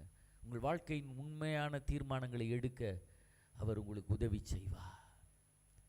நல்ல பெரிய காரியங்களை செய்ய அவர் உங்களுக்கு உதவி செய்வார். அவரை அண்டிக் கொள்ளுகிறவர்களுக்கு அவர் கேடயமாக இருக்கிறார். எபேசியர் 6:16 விசுவாசம் என்ற கேடகம். உடைய வாழ்க்கையில் விசுவாசத்தோடு இருப்பீர்கள் என்றால் அவரே கேடயமாக இருப்பார். நாசியில் சுவாசம் உள்ள மனிதனை நம்புவதை விட்டு விடுங்கள். இந்த அஜிடேஷன் கமிட்டி அதில் போய் சொன்னேன், பட்டயத்தோடு போயெல்லாம் நிற்க முடியாது. நான் சொன்னேன், ஜெபம் பண்ணி பாருங்க. அவங்க பாஷையில் பேசினேன், எல்லாரும் வேறு மதத்தினராக இருந்தவன். பிரார்த்தனை பண்ணி பாருங்க, பிரார்த்தனைக்கு பதில் உண்டு என்று சொல்லி நம்பினார்கள். பிரார்த்திக்கிறோம் என்று அவர்களுடைய கண்கள் சொன்னன, அவருடைய வாய்களும் சொல்லுகிறது. இந்த வாழ்க்கையிலே தேவன் இந்த ஆண்டு உங்களுக்கு கேடயமாக உதவியாக இருப்பார். Then he is your sword, sword of excellency, sword of your triumph, sword that exalts you. உன்னுடைய வெற்றி வாளும் அவரே என்று சொல்லப்பட்டிருக்கிறது. உன்னுடைய வெற்றி வாழ் அவராகத்தான் இருக்கிறார். வேதத்திலே ஒரு வசனம், அதை நீங்கள் வாசித்து பார்த்தீங்க அப்படின்னா, என் வார்த்தையை நான் முடிக்க விரும்புகிறேன். 2 சாமுவேல் 1:22 தாவீது தன்னுடைய நண்பனாகிய சவுலையும் யோனத்தானையும் நினைத்தவன் புலம்புகிறான். புலம்பும் போது அவன் ஒரு வார்த்தையை சொல்லுகிறான், சவுலின் பட்டயம் வெறுமையாய் திரும்பினது இல்லை. சவுல் என்றெல்லாம் பட்டயத்தை உருவினானோ அன்றைக்கு சங்காரம் பண்ணுகிறவனாக வெற்றி வீரனாகத்தான் காணப்பட்டான். கில்போவா மலை வரைக்கும், ஆண்டவருடைய சித்தத்திற்கு விரோதமாக செல்லும் வரைக்கும், தேவனுடைய ஊழியனாகிய தாவீதுக்கு விரோதியாக மாறுகிற வரைக்கும் அவனுடைய பட்டயம் விருதாவாய் வந்தது இல்லை. வேதத்தில் நீ ஒரு வார்த்தை இருக்கு, கர்த்தருடைய வார்த்தை தான் அனுப்பின காரியத்தை என்ன செய்யும்? செய்து முடிக்கும். சில மிசைலை நீங்கள் பார்த்தீங்க அப்படின்னா, அதில் அவன் ப்ரோக்ராம் பண்ணி அடித்து அனுப்புனானா அது போய் கரெக்டாக அடிச்சிடும். பேட்ரியாட் அப்படின்னு சொல்லி ஒரு சாதனம் சில ஆண்டுகளுக்கு முன்பு, என் ஞாபகம் மறந்து விட்டது, அது பயன்பட்டது. அது எப்படி தெரியுமா? அதை ப்ரோக்ராம் பண்ணிட்டா எவ்வளவு ஸ்பீடாக போகிற மிசைலையும் அது போய் என்ன செஞ்சிடும்? அடித்து தண்ணிக்குள்ளே தள்ளி விட்டுரும். இல்லைனா இன்னொரு நாட்டு மேலேயே தள்ளி விட்டுரும். இல்லைனா எவன் அனுப்புனானோ அவன் மேலேயே அது தள்ளி விட்டுரும். கர்த்தருடைய வார்த்தை அதை காட்டலாம், அந்த பேட்ரியாட்டை காட்டலாம், அது நம்ம மேலே அப்படி ஈகர் உள்ளதாக இருக்குது, நம்மை பாதுகாக்கும்படி. அவருடைய வார்த்தை நம்மை பாதுகாக்கும். கர்த்தருடைய வார்த்தை உன்னை சுமக்கும். கர்த்தருடைய வார்த்தை ஒரு பட்டயம், சவுலின் பட்டயம் வெறுமையாய் திரும்பினது இல்லை.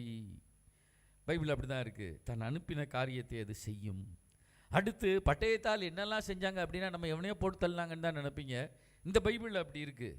ஆதியாகமம் 27:40 உன் பட்டயத்தால் நீ பிழைத்து, ஆண்டவரால் நாம் பிழைப்போம். வார்த்தையால் மரணத்திற்கு நீங்கும் வழிகள் உண்டு, நீங்கள் பிழைப்பீர்கள். 48:22 ஆதியாகமத்திலே பட்டயத்தால் நீ சம்பாதித்த நிலத்தை, என்ன நீங்கள் கர்த்தருடைய வார்த்தையை சொல்லி சொல்லி சொல்லி ஜெபம் பண்ணுங்க, என்ன நீ இன்னும் சம்பாதிக்க முடியும், இன்னும் ப்ரமோஷன் உண்டாகும், இன்னும் ஹைக்கு உண்டாகும். நீங்கள் நினைப்பதற்கு வேண்டுவதற்கும் அதிகமாக கர்த்தர் உங்களுக்கு கிரியை செய்வார். பணத்துக்காக வாழ்ந்து விடாதிருங்கள், இந்த வார்த்தையை கவனிங்க. ஆனால் பணமோ எல்லாவற்றுக்கும் உதவும் என்று சொல்லப்பட்டிருக்கிறது. பணம் அவன் ஜீவனை பாதுகாக்கும் என்று சொல்லப்பட்டிருக்கிறது. என்ன சம்பாதித்த நிலத்தை. அடுத்து என்ன தெரியுமா? கிதியோன் வாழ்க்கையில், கிதியோன் ஒரு பயந்தவனை போல இருக்கிறான். அவன் களத்தில் போய் அவன் இருந்திருக்கணும், ஆனால் ஒளிமுக வாசலிலே போரடித்து கொண்டிருக்கிறான், தன் ஜனங்கள் காக்கும்படி, அவருடைய சம்பத்தை நாட்டிற்குள் கொண்டு வரும்படி. ஆனால் ஒளிமுக வாசலிலே கர்த்தருடைய தூதன் அந்த இடத்துல வர்றான். அப்போ இவைகளெல்லாம் எங்களுக்கு நேரிடுவானே, கர்த்தர் எங்கள் கூட இருக்கிறாரா? அந்த கேள்வி. இந்த ஆண்டு நான் ப்ராஃபட்டிக்கலாக சொல்கிறேன், உங்கள் குடும்பத்தில், உங்கள் வாழ்க்கையில், உங்களை சுற்றி இருக்கிற காரியங்களை பார்க்கும்போது கர்த்தர் என்னோடு இருக்கிறாரா? திருச்சபையிலே இருக்கிறாரா? என் குடும்பத்தின் பிள்ளைகளோடு இருக்கிறாரா? இந்த கேள்விகள் வரும்படி காரியங்கள் வரும். ஆனால் உன் ஆத்மாவிற்கு ரட்சிப்பு எங்கே என்ற கேள்விகள் வரும். ஆனால் உன்னோடு தேவன் இருக்கிறார் என்பதை கண்டுகொள்ளும்படி கர்த்தரே உங்களுக்கு பட்டயமாயிருப்பார். ஹல்லேலூயா. மகிமை பொருந்தின பட்டயமாயிருப்பார். உங்களுக்காக அவர் யுத்தம் செய்வார். எந்த இடத்துல வெட்கப்படுத்தப்பட்டீர்களோ, எந்த இடத்துல அத்தாழியால் போன்ற காரியங்கள் எழும்புகிறதோ அவைகள் அதமாக்கப்படும். குறிப்பாக திருச்சபைகளுக்கு விரோதமாக செய்யப்படுகிற செய்வினைகள், ஊழியருடைய குடும்பத்தின் ஆக்சிடென்ட்டுக்காக, விசுவாசிகளுடைய குடும்பத்தின் விசுவாசிகள், இந்த வார்த்தையில் நல்லா கவனிச்சுக்கோங்க, அவருடைய குடும்பத்தின் பிரிவினைக்காக செய்யப்படுகிற தந்திரமான அஸ்திரங்கள் அவிக்கப்படும். இந்த ஆண்டு கர்த்தருடைய பட்டயம் இறங்கும், கோபாக்கினை இறங்கும். யார் யார் தேவனுடைய பிள்ளைகளுக்கும் திருச்சபைகளுக்கும் ஊழியர்களுக்கும் விரோதமாக கிரியை செய்கிறார்களோ அவருடைய குடும்பத்திற்குள் அது திரும்பி செல்லுவதை உன்னுடைய கண்கள் காண முடியும், உன்னுடைய காதுகள் கேட்க முடியும். சில வேளைகளிலே இவைகள் ஏன் சம்பவித்தது என்று நீங்கள் புலம்பிக் கொண்டிருப்பீர்கள். ஆனால் அவர்களுக்கு தெரியும் தன் வினை தன்னை சுட்டது என்று சொல்லி. நான் செஞ்சேன் இந்த ஊழியருக்கு விரோதமாக, இந்த ஊழியருக்கு விரோதமாக நான் பேசினேன், ஆகவே இது சம்பவித்தது என்று அவர்கள் குடும்பத்திற்குள் அவங்க லைட்டை போட்டுட்டு பேசுகிற அளவுக்கு காரியங்கள் நடைபெறும். காரணம், கர்த்தர் மகிமை பொருந்தின பட்டயமாக இருக்கிறார். அகித்தோப்பேலின் ஆலோசனைகள், யேசபேலுடைய வல்லமைகள் இயேசுவின் நாமத்தினாலே அதமாக்கப்படும். சங்கீதம் 44:3 அவர்கள் தேசத்தை கட்டி கொண்டார்கள், பட்டயத்தால் தேசத்தை கட்டி கொண்டார்கள். இன்னைக்கு என்ன இந்த தேசத்தில் உள்ள காரியங்களை எல்லாம் பார்க்கும்போது நம்ம என்ன சொல்ல அப்படின்னு, கொரோனாக்கு அப்புறம் எழுப்புதல் வந்துடும் அப்படின்னு சொன்னாங்க இல்லையா? கொரோனாக்கு அப்புறம் இதை யாரையும் காட்டி கொடுக்குறேன்னு நினைக்காதீங்க. என்ன, நான் ஜெபித்து கொண்டு இருந்தேன், இப்படிலாம் கொரோனாலாம் வந்துருச்சு, என்ன அடி வாங்கினவன் இனிமேல் ஆண்டவர் காலை தான் பிடிப்பான் அப்படின்னா, இந்த வெளிப்படுத்தின விசேஷம் என்ன அந்த வார்த்தை பாருங்களேன், என்ன 10ஆம் அதிகாரம்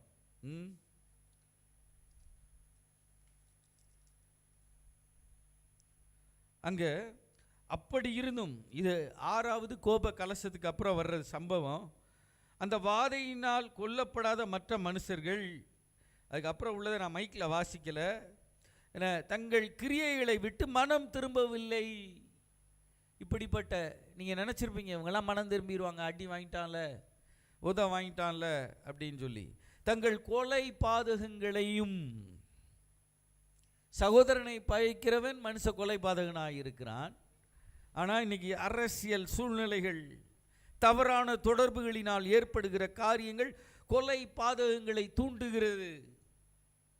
வெளிநாட்டிலிருந்து கணவன் லட்சக்கணக்கான பணத்தை மனைவிக்கு அனுப்புகிறான் தமிழ்நாட்டிலே, ஆனால் மனைவியோ தவறான தொடர்பு கொண்டு தன் சொந்த கணவனையே கொல்லுகிறாள். தங்கள் சூனியங்களை, இந்த பைபிளில் இருக்குங்க, தங்கள் வேசித்தனங்களையும் தங்கள் களவுகளையும் விட்டு மனம் திரும்பவில்லை. ரம்மி சர்க்கிள் ரம்மி ஏதோ ஒன்றுக்கு அட்வர்டைஸ்மெண்ட் வந்துக்கிட்டு இருக்கு.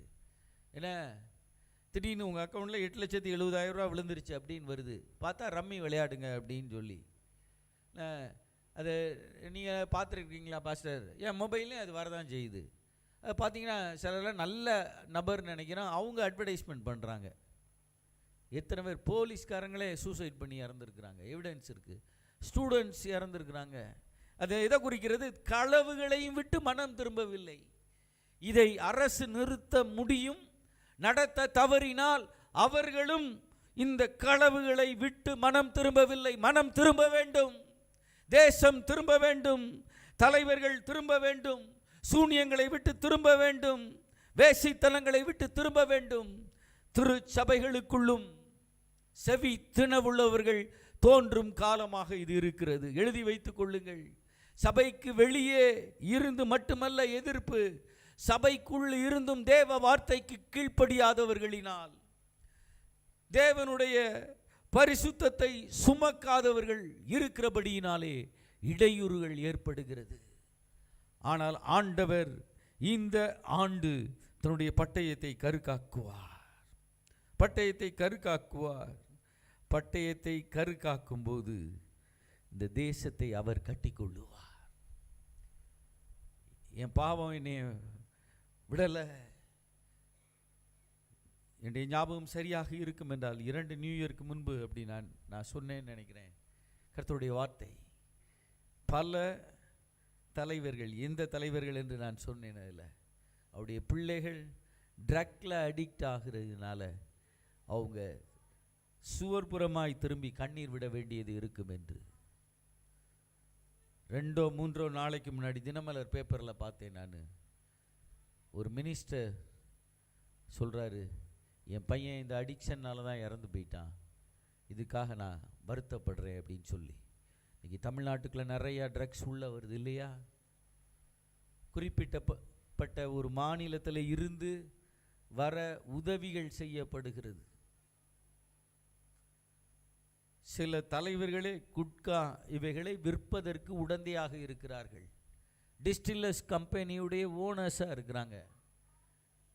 பைபிள் சொல்லியிருக்கு, தங்கள் கொலை பாதகங்களையும் தங்கள் சூனியங்களையும் தங்கள் வேசித்தனங்களையும் தங்கள் களவுகளையும் விட்டு இந்த ஆண்டு அவர்கள் மனம் திரும்பாவிட்டாலும் கர்த்தருடைய பட்டயம் அவர்களுக்கு விரோதமாக வரும். அப்போ சபை என்ன செய்யணும் அப்படின்னா, ஜெபிக்கணும். கர்த்தர் தான் அவன் சீல்டாக இருக்கணும்னா உத்தமமாக நடக்கணும், அவரை அண்டி கொள்ளணும், விசுவாசம் என்னும் கேடயம் இருக்கணும். என்ன ஆனால் இந்த காரியங்கள் கர்த்தர் உங்கள் பட்டயமாக இருந்தால் என்ன, அவர் என்னை வெற்றி பெறச் செய்வார் என்ற விசுவாசம் உங்களுக்கு இருக்க வேண்டும். என்னை உயர்த்துவார் என்ற விசுவாசம் இருக்கணும். என் வெற்றி வாழும் அவரே அப்படின்ற விசுவாசம் இருக்கணும். சவுலின் பட்டயமே விருதாவா திரும்பலைன்னா கர்த்தருடைய பட்டயம் எப்படி விருதாவா திரும்பும்? சில வேளையில் பிரசங்கம் பண்ணும்போது அப்படியே வேதத்தை வாசித்து பிரசங்கம் பண்ணிடுவேன். அநேக ஊழியர்கள் பண்ணி விடுவார்கள். ஆனால் வீட்டுக்குள்ளே போன உடனே இது சாத்தியமா என்ற கேள்வி வரும். நான் ஒருவனாய் என்ற கேள்விகள் வரும். ஆனால் கர்த்தர் சொல்கிறாரு, இந்த ஆண்டு தான் அனுப்பின காரியத்தை செய்து முடிக்கும். உங்களுடைய வாழ்க்கையில் பிழைக்க தெரியாமல் யாராச்சும் இருந்தீங்கன்னா கர்த்தரே உங்கள் வெற்றியின் பட்டயமாக இருக்கிறார். அடுத்து உங்களுடைய வார்த்தைகள் உப்பால் சாரமேற்றப்பட்ட வார்த்தையாக இருக்க வேண்டும். நீங்கள் வேதத்தில் கிதியோனுடைய சம்பவத்தை வாசித்து பார்த்தீர்கள் என்றால், கிதியோன் பயந்தவன், ஆனால் கர்த்தர் அவனை பராக்கிரமசாலின்னு அழைக்கிறார். நீங்கள் ஒதுக்கப்பட்டவர்களாக இருக்கிறீங்களா, இல்லைன்னா யாராலோ மறக்கப்பட்டவர்களாய் நீங்கள் இருக்கிறீங்களோ, ஆண்டவர் உங்களை மறந்து விடவில்லை. அவர் சொல்கிறாரு, அவருடைய தொழுகை மேடுகளை நீ ஏறி மிதிப்பாய்.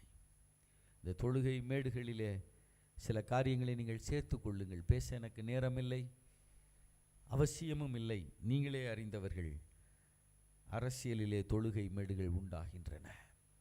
மனித கடவுள்களால் தொழுகை மேடுகள் உருவாக்கப்படுகிறது.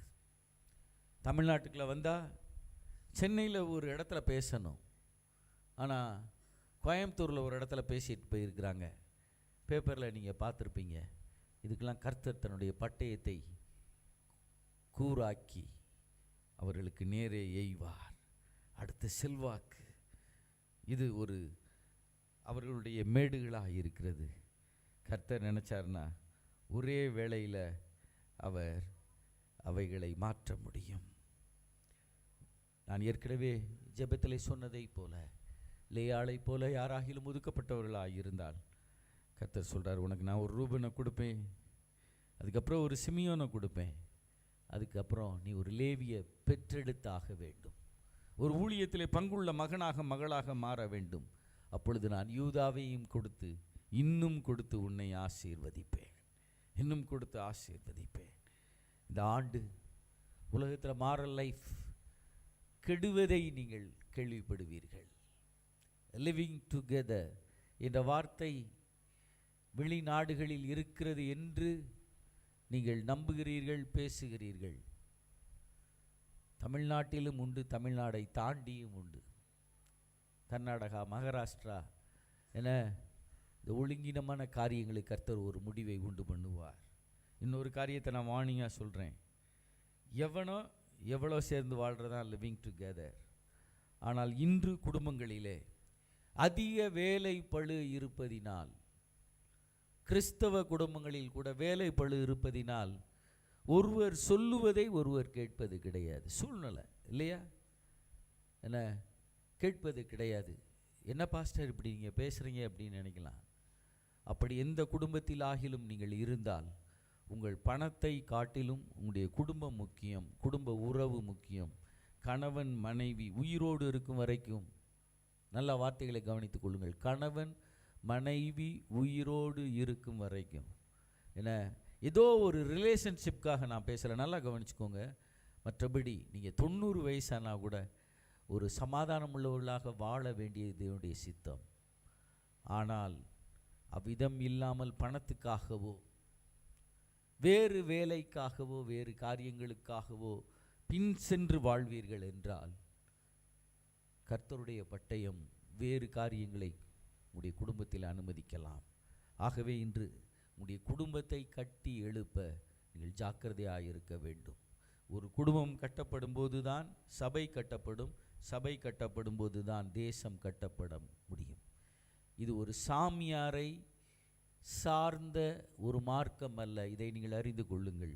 குடும்பத்தை கட்டி தேவன் மகிமையில் வெளிப்படுவார். சியோனை கட்டி தேவன் மகிமையில் வெளிப்படுவார். ஆகவே இன்னைக்கு என்ன, இந்த 2 பேர் ஏர்ன் பண்ணுற குடும்பத்தில் உள்ளவங்களை நான் தாக்குறேன்னு நினச்சிக்கிடாதீங்க. கவனித்து கொள்ளுங்கள். உங்களுடைய உறவுகளை நீங்கள் பாதுகாத்து கொள்ளுங்கள். குறிப்பாக 2 பேர் வேலை செய்கிற குடும்பங்களில் உடைய வேலை பளுவை குறைத்து கொள்ள என்ன செய்ய வேண்டுமோ, பணம் வேண்டும் தான், ஆனால் பணத்திற்காக வாழ்ந்து விடாதிருங்கள். உடைய குடும்பம் கட்டப்படும்படி நீங்கள் வாழுங்கள். இதை நான் ஒரு வார்னிங்காக சொல்கிறேன். என்ன லேயாள் சொல்கிறா, இப்பொழுது அவர் என்னோடு சேர்ந்திருப்பார். நீங்கள் இணைந்து இருக்கும்போது ஆண்டவர் உங்களோடு இணைந்திருப்பார். ஆண்டவர் உங்களை கட்டி எழுப்புவார். உங்களுடைய குடும்பம் ஆசீர்வதிக்கப்படும். பிசாசு சிதறடிக்கிறவன். அப்போஸ்தலனாகிய பவுல் ஒவ்வொரு திருச்சபைகளுக்கும் எழுதும்போது சிதறி இருக்கிற கோத்திரங்களுக்கு பிசாசு சிதறடித்து விட்டான். இப்பொழுது ஊழியன் சிதறடிக்கப்பட்ட கோத்திரங்களுக்காக கடிதங்களை எழுதுகிறான், திருச்சபைகளுக்காக கடிதங்களை எழுதுகிறான். இந்த நாட்களிலே, இந்த 2023 ஆண்டிலே உங்கள் பிள்ளைகள் மேல் நீங்கள் கன்சர்னாக இருக்கும்படி நான் கேட்டுக்கிறேன். உங்கள் பிள்ளைகள் எல்லா நிலைமையிலையும் ஆசீர்வதிக்கப்பட வேண்டும் என்றால் உங்களுடைய தாழ்பாள்கள் பலப்படுத்தப்பட வேண்டும். அப்பொழுதுதான் உங்களிடத்தில் உள்ள உங்கள் பிள்ளைகளை கர்த்தர் ஆசீர்வதிக்க முடியும். ஜெபம் உங்கள் தாழ்பாள்களை பலப்படுத்துவதாக. உங்களுடைய விசுவாசம் உங்கள் குடும்பத்தில் உள்ளவருடைய தாழ்பாள்களை பலப்படுத்துவதாக. ஐனிக்கேயாளின் விசுவாசம் தீமோத்தேயுக்குள்ளே கடந்து போனதை போல கடந்து வரட்டும். உங்களுடைய பிள்ளைகளுக்கு நல்ல காரியங்களை விதையுங்கள், அவர்களுக்காக ஜெபியுங்கள்.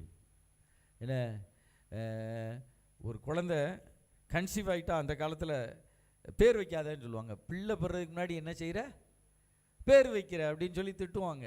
என்ன, ஆனா பெண்ணான்னு தெரியாது, ஆனால் ட்ரெஸ்ஸை வாங்கி வச்சுட்டா பாட்டி மாதிரி தான் வீட்டில் தொலைச்சிப்பிடுவாங்க. என்ன இதை பண்ணுற அப்படின்னு சொல்லி. என்ன, நான் சொல்கிறேன், நீ கன்சீவ் ஆகிட்டா ஒரு பைபிளை வாங்கிடு. வெள்ளி ஸ்பூன் வாங்க காசு இருந்தால் வாங்குங்க, வெள்ளி நல்லது தான். ஏன்னா வெள்ளியை காட்டிலும் புடமிடப்பட்டவர் தேவனுடைய வார்த்தை உங்கள் குழந்தைகளுக்கு இருப்பதாக அவைகளை போதியுங்கள். சின்ன பிள்ளைகளுக்கு 31 அதிகாரம் இருக்குடா, நீதிமொழிகள் படி அப்படின்னு சொல்லி போதிங்க. அவை மனுஷனோடும் தேவனோடும் குடும்பத்தோடும் நன்றாக உறவிலே வளருவான். கர்த்தரே பட்டயமாக இருக்கிறார். இதில் சொல்ல அநேக காரியங்கள் இருக்கிறது. இந்த உலகத்தில் மேடைகள் உருவாக்கப்படும், தோப்புகள் உண்டாக்கப்படும், பட்டயமும் கேடயமும் தேவைப்படும். இந்த 2023 நீங்கள் கடந்து செல்ல பட்டயமும் கேடயமும் தேவைப்படும். அது கர்த்தராகவே இருக்கட்டும். உங்களுடைய பணம் இருந்தால் நல்லது தான், ஆனால் கர்த்தரே பட்டயமாக இருக்கட்டும். உங்களுடைய படிப்பு இருந்தால் நல்லது தான், ஆனால் கர்த்தரே உங்களுக்கு கேடயமும் பட்டயமாக இருக்கட்டும். உங்களுக்கு ஒரு நல்ல பேக்ரவுண்ட் இருக்குது அப்படின்னா நல்லது தான், ஆனால் கர்த்தரே உங்களுக்கு கேடயமும் பட்டயமாக இருக்கட்டும். உங்கள் கைகளை போருக்கும் உங்கள் விரல்களை யுத்தத்திற்கும் இந்த ஆண்டு கர்த்தர் உங்களை படிப்பிப்பார்.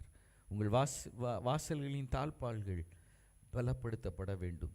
செவி தினவல்லோர்களோடு நீங்கள் சேர வேண்டாம். அநேகர் தேவனுடைய வார்த்தைக்கு செவி கொடுக்காத ஒரு காலம், விசுவாச துரோகம் ஏற்படுத்துகிற ஒரு காலத்தில் நீங்கள் இருக்கிறீர்கள். உங்களுடைய இணைப்பு ஐக்கியம் அவர்களோடு இருக்க வேண்டாம். மனிதனை வயது நிமித்தம் அவனுடைய போஸ்ட்னால் அவங்க வீட்டில் இருப்பதினால் நீங்கள் கனம் பண்ணலாம். ஆனால் கர்த்தருக்கு விரோதமான காரியங்களை செய்ய நீங்கள் விரோதமான காரியங்களை செய்ய இடம் கொடாதிருக்கும்படி கர்த்தர் உங்களோடு பேசுகிறார். உங்கள் வழிகளை கர்த்தருக்கு முன்பாக சீராக்குங்கள். நான் ஏற்கனவே சொன்னதை போல உத்தமமாய் நடக்கிறவர்களுக்கு அவர் நன்மையை வழங்குவார். அவரை அண்டிக் கொள்ளுகிற யாவரும் பாக்கியவான்கள். விசுவாசம் என்னும் கேடயம் உங்களிடத்தில் இருப்பதாக. கர்த்தரே உங்களுக்கு மகிமை பொருந்திய பட்டயமாக இருக்கிறார். திருவிழியத்தின் வார்த்தைகளை திரும்ப நான் வாசிக்கிறேன். இஸ்ரவேலே, நீ பேறு பெற்றவன், ஆண்டவரால் மீட்கப்பட்ட இனமே, உன்னை போல வேறு இனம் உண்டோ? உன்னை காக்கும் கேடயமும் உன் வெற்றி வாழும் அவரே. உன் பகைவர் உனக்கு முன் கூனி குறுகுவர். அவர்களின் தொழுகை மேடுகளை நீ ஏறி மிதிப்பாய். அவரே உன் பட்டயம், அவரே உன் கேடயம். கர்த்தர் நம்மை ஆசீர்வதிப்பாராக. இருக்கிற இடத்துல ஒரு நிமிடம் கரங்களை உயர்த்தி ஜெபிப்போம். நீரே எங்கள் பட்டயமாய் இருக்கிறபடினால் ஸ்தோத்திரம் ஐயா. நீரே எங்கள் கேடயமாய் இருக்கிறபடினால் நன்றி செலுத்துகிறோம். இந்த ஆண்டை உம்மால் நாங்கள் கடந்து செல்ல, அப்பா, உம்மால் ஒரு சேனைக்குள் பாய்ந்து செல்ல, ஒரு மதிலை தாண்ட ஒவ்வொருவருக்கும் நீர் கிருபை தாரும். நாங்கள் பாக்கியவான்கள். நீர் எங்களோடு கூட கடந்து வருகிறீர். தேவனால் மீட்கப்பட்ட ஜனமாய் நாங்கள் இருக்கிறோம். இஸ்ரவேலே, நீ பேறு பெற்றவன், ஆண்டவரால் மீட்கப்பட்ட இனமே, உன்னை போல வேறு இனம் இல்லை. கர்த்தரை தெய்வமாக கொண்டு நாங்கள் பாக்கியவான்கள். எங்களோடு நீர் கடந்து வருகிறபடினால் நன்றி செலுத்துகிறோம். இயேசுவின் மூலம் கேட்கிறோம் எங்கள் நல்ல பிதாவே. ஆமேன், ஆமேன், ஆமேன். என் ஆத்துமாவே கர்த்தரை ஸ்தோத்திரி. அவர் செய்த சகல உபகாரங்களையும் மறவாதே. அவரின் அக்கிரமங்களை மன்னித்தாரே, என் நோய்களை குணமாக்கினாரே. நன்மையினால் என் வாயை திருப்தியாக்கினாரே. கழுகுக்கு சமானமாய் என் வயது திரும்ப வாழ வயது போலாக்கினாரே. என் பிராணனை அழிவுக்கு விலக்கி மீட்டாரே. என்னை கிருபையினாலும் இரக்கங்களினாலும் முடிசூட்டினாரே. ஸ்தோத்திரம். என்னோடு கூட சேர்ந்து யாப்பேசின் ஜெபத்தை விசுவாசத்தோடு சொல்லுவோம். தேவரீர் என்னை ஆசீர்வதித்து என் எல்லையை பெரிதாக்கி உமது கரம் என்னோடு இருந்து தீங்கு என்னை துக்கப்படுத்தாதபடி அதற்கு என்னை விலக்கி காத்தருளும். ஆமென். நம்முடைய கர்த்தராகிய இயேசு கிறிஸ்துவுடைய கிருபையும் பிதாவாகிய தேவனுடைய அன்பும் பரிசுத்த ஆவியானுடைய ஐக்கியமும் வழி நடத்துதலும் திருமுகொளி பிரகாசமும் நம் அனைவரோடும் என்றும் என்றும் சதா காலங்களிலும் இருப்பதாக. ஆமென். இந்த 2023ஆம் ஆண்டை அவர் நமக்கு ஆசீர்வதித்து தருகிறபடினால் எல்லாரும் ஒரு அல்லேலூயா சொல்லுவோம். ஹல்லேலூயா, ஹல்லேலூயா, ஹல்லேலூயா.